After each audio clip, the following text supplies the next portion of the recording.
Hello friends, learn with Deepti channel में आप सबका स्वागत है। तो चलो आज स्टार्ट करते हैं। आज हम क्या पढ़ेंगे? आज पढ़ेंगे हम एक्सरसाइज 1.5। ठीक है। एक्सरसाइज 1.5 करने से पहले हम लोगों ने क्या क्या पिछले क्लास में देखा था उसको हम थोड़ा सा रिवाइज कर लेते हैं। ठीक है। पिछले क्लास में हमने देखा था law of exponent on real numbers. ठीक है ना। हम उसको उसके एक्सपोनेंट को कैसे हम सॉल्व करते थे, कैसे उसको वेरीफाई करते थे, कैसे उसको लिखते थे, उस सब के बारे में हमने पढ़ा था। ठीक है। और उसी फॉर्मूला को हम लोग आज यूज़ करके ये वाला एक्सरसाइज को कंप्लीट करेंगे। ठीक है। तो चलो फिर करते हैं, देखते हैं कैसे कैसे होता है।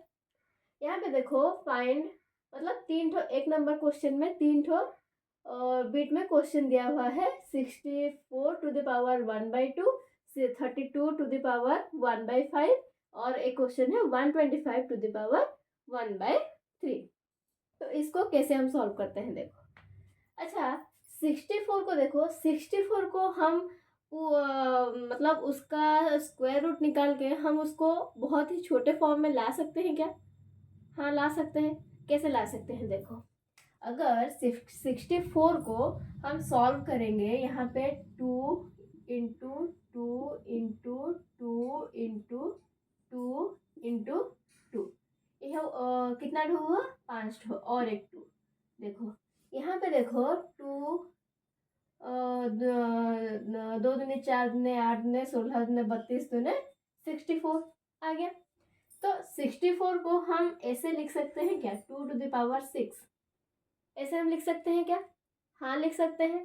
तो 64 की जगह पे हमें इसको लिख देना है। ठीक है। 64 की जगह पे अगर हम इसको ऐसे लिख देते हैं कि 2 to the power 6 to the power 1/2। ठीक है। तो इसको हम कैसे से लिखेंगे, इसकी कैसे सॉल्व करेंगे? हमने फॉर्मूला पढ़ा था ना, a to the power m whole to the power n। तो ये क्या होता है? a to the power m into n होता है, ऐसे होता है। तो इसको हम कैसे करेंगे?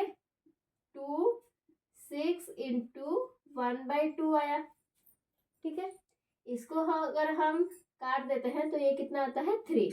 तो ये कितना आ गया हमारा? 2 टू द पावर 3 आ गया।